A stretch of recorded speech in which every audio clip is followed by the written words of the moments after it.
السلام علیکم ورحمۃ اللہ وبرکاتہ۔ اللہ تعالیٰ کی ذات قرآن پاک کے اندر فرماتے ہیں کہ اے ایمان والو، تم ثابت قدم رہو اور صبر کرتے رہو، دوسروں کو بھی صبر کی اور ثابت قدم رہنے کی تلقین کرو اور اپنے مورچوں کو محفوظ بناؤ کہ جو تمہیں اسلام کے اوپر چلتے ہوئے مشکلیں آئیں، پریشانیاں آئیں، ان کے اوپر صبر کرو اور ایمان کے اوپر، اسلام کے اوپر استقامت اختیار کرو اور جو تمہارے مورچے ہیں ان کو مضبوط بناؤ۔ یہاں پر علماء کرام نے دو باتیں لکھی ہیں۔ ایک حقیقی مورچہ وہ مراد ہوتا ہے کہ جو ملک کے اسلام کے محافظ بناتے ہیں اور اس کے اندر بیٹھ کر دشمن خواہ ملک کے ہوں، اسلام کے ہوں، ان سے حفاظت کرتے ہیں۔ حقیقی مورچے کا جو تصور ہے وہ مراد ہے۔ اور ایک یہاں پر مانوی مورچہ مراد ہے، اور وہ مورچہ اسلام کے شاعر، اللہ تعالیٰ کے احکامات، حضور صلی اللہ علیہ وسلم کے ارشادات، بزرگان، اولیاء اعظام، فقہاء اور مجتہدین، ان حضرات کی جو باتیں ہیں ان کے اوپر عمل کر کر پورا کا پورا اسلام کے اوپر ثابت قدم رہنا، گویا کہ اسلام کے مورچے کو مضبوط رکھنا ہے۔ تو میرے دوستو، اس وقت تمام کے تمام مسلمانوں کے مانوی مورچے کہ جو اسلام کے اوپر ثابت قدم رہنے کے ساتھ مضبوط رہنے چاہیے تھے، وہ کمزور ہو چکے ہیں، کیونکہ حقیقی طور پر زمینی اہداف کے ذریعے سے عالم کفر اسلام کے اوپر حملہ نہیں کر سکتا، لیکن اسلام کے نظریات مسلمانوں کے عقائد خراب کر کر اور مسلمانوں کے ملکوں کے اندر، مسلمانوں کی آبادیوں کے اندر بے دینی، فحاشی، عریانی اور بے پردگی اور نافرمانیوں کو پھیلا کر اسلام کی جڑوں کو اور اسلام کے مورچے کو کمزور کرتے ہیں۔ پھر اس کی معاونت کے لیے ایسے حکمران اور ایسے ذمہ دار اور ایسے صاحب اختیار لوگوں کو لے کر آتے ہیں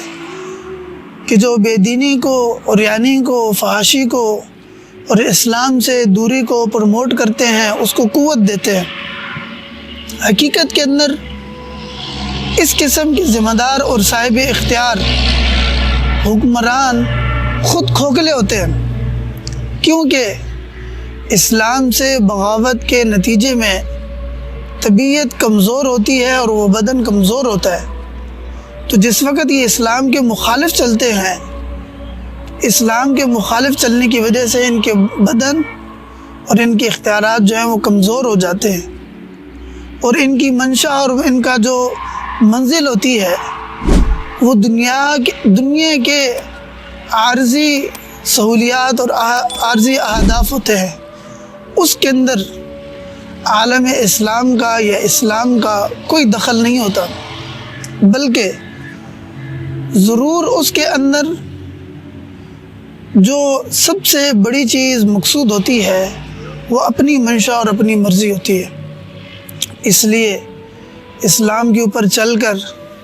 اسلام کو سیکھ کر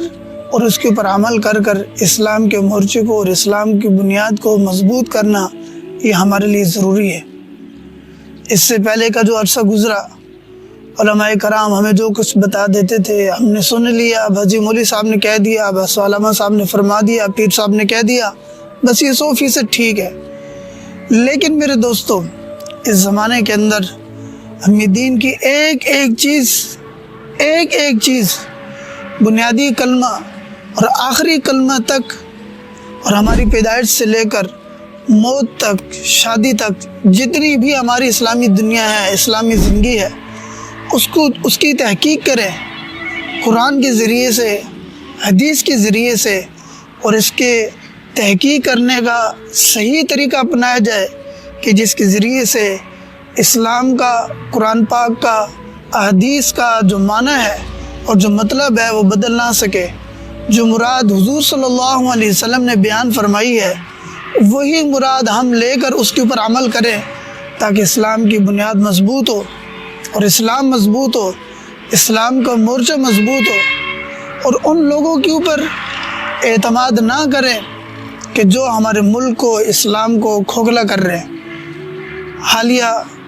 کچھ بھی ہمارے سامنے جتنی بھی صاحب اختیار اور حکمران آئے، سب نے ہمیں دنیا کی عارضی چیزوں کا دھوکہ دیا۔ ہم آپ کی روٹی پوری کریں گے، کپڑا پورا کریں گے، مکان پورا کریں گے، تم لوگوں کے پیٹرول اور گیس اور یہ چیزیں، تمہاری ضروریات، گاڑیاں، کھانا پینا، خوراک، یہ سب سستی کریں گے۔ لیکن میرے دوستو، کہاں سے کہاں تک کام پہنچ گیا، لیکن تنزلی آئی، ہمارے اسلام کے اندر آئی، ہمارے اسلام کے اوپر عمل کرنے کے اندر کمی آئی،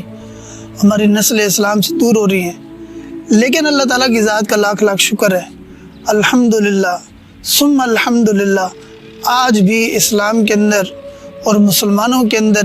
یہ رمق باقی ہے کہ جس وقت اللہ تعالیٰ کی ذات کا کوئی فرمان، حضور صلی اللہ علیہ وسلم کی کوئی بات سنتے ہیں، دل کے اوپر تھوڑی سی یہ بات گزرتی ہے کہ ہم اس راستے سے ہٹے ہوئے ہیں، کچھ لمحات کے لیے، کچھ گھنٹوں کے لیے اور کچھ دنوں کے لیے، کچھ ہفتوں کے لیے واپس اس راستے کے اوپر آنے کی کوشش کرتے ہیں جب تک کہ اس کا اثر رہتا ہے۔ لیکن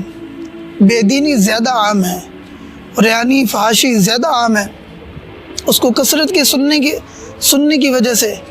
کثرت سے اس کو دیکھنے کی وجہ سے، کثرت سے اس کو سوچنے کی وجہ سے دین سے دوری ہے۔ اس دین کے اوپر آنے کے لیے دین دارانہ ماحول بنانا پڑے گا، دین دارانہ نظام بنانا پڑے گا، دیندارے والے معاملات کرنے پڑیں گے، اور دین والی باتیں عام کرنی پڑیں گی۔ اس کے لیے اپنے مجالس کو، اپنی ذہن کو، اپنی سوچ کو، اپنی فکر کو، اپنی ریسرچ کو اور اپنے مطالعے کو دین کے مطابق بنائیں، تاکہ دین والی زندگی ملے اور ہمیں سکون حاصل ہو سکے۔ السلام علیکم ورحمۃ اللہ وبرکاتہ۔